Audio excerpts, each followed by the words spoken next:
여러분, 이스라엘 백성들이 전쟁터에 나갈 때 20세 이상의 남자들은 나가 싸웠습니다. 근데 전쟁에 나가지 않는 사람도 있었죠. 누굽니까? 레위인들입니다, 여러분. 레위인들은 이스라엘 20세 이상의 남자들이 칼과 창으로 적들과 피 튀기는 싸움을 할 때 이들은 성막에서 제사를 준비하였습니다. 민수기 1장 오늘 50절 본문 말씀에 그들에게 증거의 성막과 그 모든 기구와 그 모든 부속품을 관리하게 하라. 그들은 그 성막과 그 모든 기구를 운반하며 거기서 봉사하며 성막 주위에 진을 칠지며. 여러분, 레위인들은 전쟁에 나가지 않고 성막을 돌보는 것이 연약한 자들처럼 보일 수 있지만 결코 그렇지 않습니다. 레위인은 더욱 강한 하나님의 군사들이었습니다.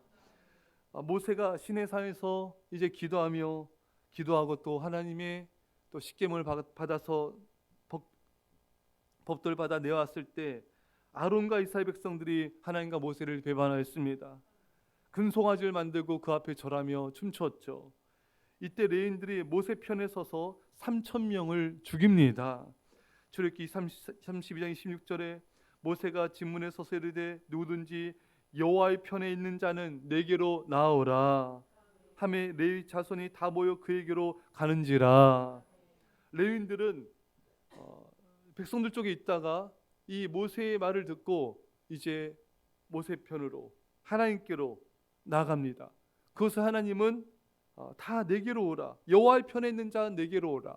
그러니까 모세 편에 섰지만 그것은 사람 편에 쓴 게 아니라 하나님 편에 섰다는 것입니다. 자, 이 하나님 편에 서서 레위인들은 어떻게 했는가? 금송아지를 섬긴 가족과 친구 편에 서지 않고 이들은 하나님 편에 서가지고 하나님의 말씀에 순종하여 나갑니다. 여러 많은 사람들이 자신의 유익, 자녀, 가족의 유익, 돈에 결부되면은 하나님 편, 교회 편, 주의종 편에 서지 않는 것을 많이 보게 됩니다. 여러분, 인간적인 말을 따라가서 안 되고요, 사람 편에서는 안 됩니다. 참 미국의 어느 교회 참 훌륭하신 목사님이 계신 곳인데 어떤 문제가 발생되니까 하나님 편, 교회 편, 주의종 편에 서는 백성들과 성도들과 그렇지 않은 성도들 나눠진 그 소식을 들었습니다. 참 이 성도들이 분별력이 없구나. 이렇게 신실한 목사님인데 사람 편에 서는구나. 여러분, 어려움과 고난과 환난이 와야지만 진짜와 가짜가 구별됩니다. 우리나라 일제시대 때에도 일제 신사 참배에 참배하는 사람도 있었습니다. 또 아닌 끝까지 믿음 지킨 성도도 있었습니다. 이 국가적인 또 교회적인 어려움이 오니까 이게 싹 나눠지는 거예요. 그래서 오히려 여러분, 이런 참배하는 사람들이 또 참배하는 믿음 지키는 사람 핍박을 합니다. 여러분, 이런 일이 발생이 되는 거예요. 여러분, 고난과 어려움과 환난이 와야지만 진짜 가짜가 구별이 되는 거예요. 예수님께서 마지막 재림의 심판의 때에도 진짜 가짜를 구별하신다 하셨습니다. 누가 진짜 성도인지, 누가 진짜 믿음의 백성인지, 아니면 또 누가 가라지인지, 이것을 구별한다 이거예요. 위기가 오기 전 잘 몰라요. 환란이 오기 전까지는 잘 모릅니다. 진짜 가짜가 잘 구별이 되지 않습니다. 그렇지만 환란이 올 때 명확하게 드러나는 것이죠. 누가 진짜 하나님을 사랑하고 믿음 있는 자인지, 누가 정말 하나님의 교회에 충성된 믿음의 일꾼인지 다 드러나게 되는 것입니다. 여러분, 사람 편에서 말하면 가족 편에 서면 안 됩니다. 사람들은 진리가 있어도 진리가 중요하지 않아요. 어떤 이익이 결부되면요, 가족 편에 서요. 돈 편에 섭니다. 인간적인 편에 쓰는 거예요. 이것은 여러분, 망하는 길인 것입니다. 결코 그래서 안 돼. 하나님의 편에 서야 되고, 하나님의 말씀을 태어난 죄종 편에 서야 되고, 교회 편에 서야 되는 것입니다. 그것이 내가 살고 가족이 살고 모두가 사는 길이고 복을 받는 길인 것입니다. 출애굽기 32장 27절에 모세가 그들에게 이르되 이스라엘의 하나님 여호와께서 이렇게 말씀하시기를 너희는 각각 허리에 칼을 차고 진 이문에서 저문까지 왕래하며 각 사람이 그 형제를, 각 사람이 자기의 친구를, 각 사람이 자기 이웃을 죽이라 하셨느니라.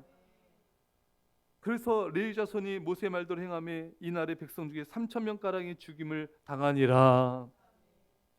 여러분, 이게 쉬운 게 아니에요. 하나님의 말씀이 떨어졌는데 형제와 친구, 이웃을 죽여라. 여러분, 이것이 여러분 결코 쉬운 것이 아니잖아요. 여러분, 하나님의 명령을 따라 금송아지를 섬긴 자신의 형제를 죽였습니다. 얼마나 고통스럽고 힘든 일이겠습니까? 얼마나 피눈물 나는 일이겠습니까? 여러분 같으면 이렇게 할 수 있겠습니까? 여러분, 할 수 있겠습니까? 결코 이게 쉬운 것이 아닌데 레위인들은 순종하였습니다. 저렇게 32장 29절에 하나님 이것을 어떻게 평가하셨습니까? 모세가 이르되 각 사람이 자기 아들과 자기 형제를 쳤으니 오늘 여호와께 헌신하게 되었느니라. 그가 오늘 너에게 복을 내리시리라. 헌신하였다. 복을 내리겠다. 여러분, 많은 사람들은 아마 이건 너무합니다. 도저히 순종할 수 없습니다. 이거 너무한 거 아닙니까? 많은 사람들이 2단계에서 무너집니다. 보통의 사람들은 여기서 다 무너져요. 인간적인 정에 이끌려서 자신이 마치 하나님보다 백성을 더 사랑한 것이냐, 자신이 마치 모세보다 더 백성들을 사랑한 것이냐, 자신이 마치 주의 종보다 성도들 더 사랑한 것이냐, 하나님 편에 서서 말하고 행동하고 사람들의 대변인 노릇을 하는 것입니다. 열 정탐꾼과 같은 것이죠. 마치 모세보다 아론보다 여호수아 갈렙보다 하나님보다 백성들 더 이해하고 유일한 것이냐. 그건 너무하다 이거죠. 가나안 땅을 정복하라, 백성들을 또 하나의 칼로 해하라. 이거 너무 무모해 보이고 너무나 이것은 인간적으로 안 되는 것이에요. 가나안 족속과 싸워도 여러분, 우리 가나안 족속과 죽는다는 거잖아요, 여러분. 그러니까 백성들의 대변인이 되는 거예요. 믿음이 없는 사람은요, 믿음 없는 사람을 대변합니다. 그걸 자신이 마치 그들을 위한 것이냐 얘기해요. 전도하자, 선교하자. 믿음 없는 사람들은 너무 힘들다, 어렵다. 믿음 없는 사람 편에 서요. 이것은 이거 너무 힘듭니다. 안 됩니다. 충성하라. 이것은 너무 힘든 일입니다. 그래서 믿음 없는 사람 편에서 그들의 마음을 만져줍니다. 그러니까 믿음 없는 사람들은 그 믿음 없는 말을 따라가겠죠, 여러분. 그러니까 이것이 망하는 길인 거예요. 그래서 열정탐꾼들이 그래서 망한 것입니다. 오히려 앞에서 리더들, 교회 중직자일수록 이런 경향을 보이는 것들을 많이 보게 되고 망한 길을 가는 것을 많이 보게 돼요. 여러분, 결정적인 순간은 여러분 믿음을 저버린 것입니다. 결정적인 순간에 사람들 편에 서는 것입니다. 마치 자신이 백성들을 대변한 것이냐, 정의의 사도처럼 행동한 것입니다. 사랑하는 성도 여러분, 이것이 얼마나 위험한 것인지 우리 열 정탐꾼을 통해서 우리는 보고 있지 않습니까? 열 정탐꾼들은 200만 명의 지지를 받았어요. 많은 사람들의 지지를 받았어요. 여러분, 이게 위험한 거예요. 정말 하나님 편에서 믿음의 몸을 해야 되는데 이들은 그렇지 않았던 것이죠. 그래서 이들은 열 정탐꾼들은 죽임을 당하였던 것입니다. 왜냐하면 믿음 없는 백성들을 실족하게 만들기 때문에 그런 것이죠. 사랑하는 성도 여러분, 그래서 여러분과 저는요, 레위인들만큼 냉철해야 만큼 하나님 편에 철저히 순종하며 헌신해야 되는 것입니다. 사실 레위인들의 이 모습, 여호수아 갈렙 이런 모습들은 너무 어떻게 보면은 백성들을 힘들게 하는 모습처럼 보여요. 그렇지 않습니까? 가나안 족속과 싸우는 것이 얼마나 이게 힘들고 위험한 일입니까, 여러분? 하지만 여러분, 인간정에 우리가 알아야 될 거니 그게 위험한 게 아니에요. 말씀에 순종해서 믿음으로 모험하는 게 안전한 것입니다. 인간적으로 사람 편에 서는 것이 얼마나 위험한지 알아야 돼요. 가족 편에 서는 게 얼마나 위험한지 알아야 되는 것입니다. 그게 모두를 위험에 빠뜨리는 거예요. 여러분, 아브라함이 이삭을 번제로 드리라는 말씀에 아브라함 반문하거나 인간적으로 반응하지 않았습니다. 철저하게 순종했습니다.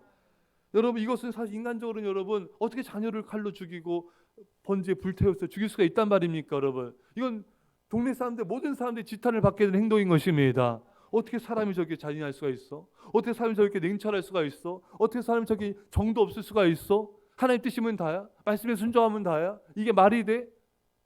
대부분의 사람들은 이렇게 반응합니다, 여러분.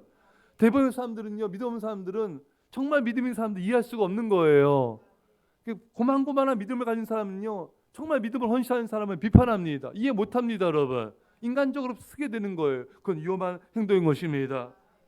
사랑하는 성도 여러분, 하나님께서 어떤 말씀하시던 순종하는 것이 헌신입니다. 형제 이웃보다 하나님을 더 사랑하는 것이 헌신인 것입니다. 레위인들이 이때 하나님께 인정을 받았습니다. 그것이 계속 축복으로 이어지게 된 것이죠. 이들은 외인이 가까이 오면 죽일지며 성막 가까이 오면은 이방인들만이 아니라 이스라엘 백성들도 죽이라는 것입니다. 이들은 철저하게 헌신하였습니다.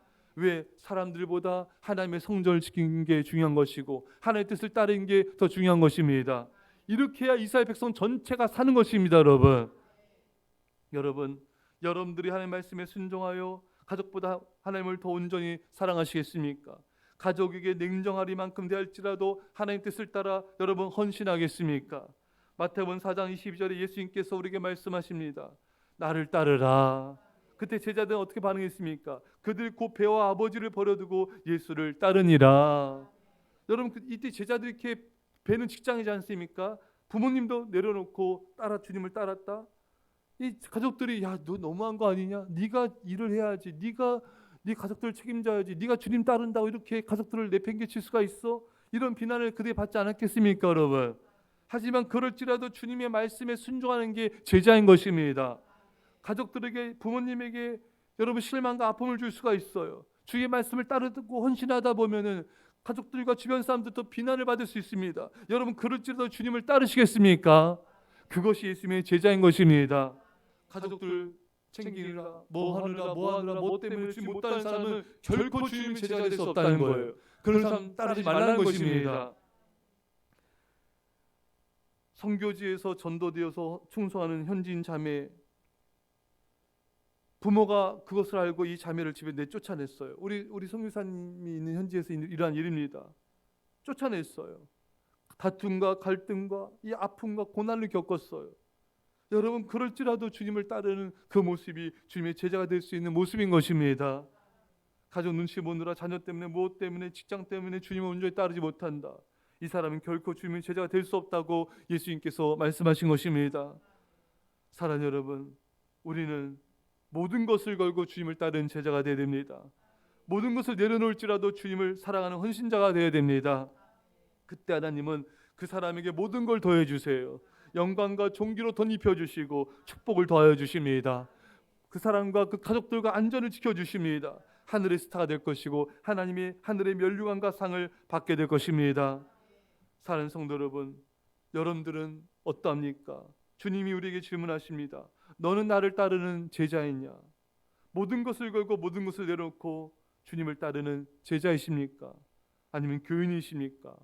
제자입니까? 아니면 방관자입니까? 헌신자입니까? 사랑하는 성도 여러분, 오직 여러분과 제가 레위인들처럼 예수님의 제자들처럼 주님만을 섬기고 주님을 따르는 예수님의 제자 될 수 있기를 주의 간절히 축원합니다. 기도하시나 사랑의 아버지 하나님, 레위인들처럼 하나님 우리가 예수님의 제자들처럼 주님 그 어떤 것보다도 주님을 사랑하게 하여 주시고 사람 편에 서지 말게 하시고 하나님 편에 또 하나님의 말씀을 태어나는 최종 편에 교회 편에 서게 하여 주시고 아버지 어떤 위기와 결정적인 순간에도 믿음을 지키는 자가 되게 하옵소서. 가족보다 주님을 더 사랑하는 제자가 되게 하여 주옵소서. 그래서 주님께 영광 돌리며 축복받고 정말 하나님의 면류관 받는 우리 모두가 되게 하심을 감사드리며 예수님의 이름으로 기도합나이다. 아멘.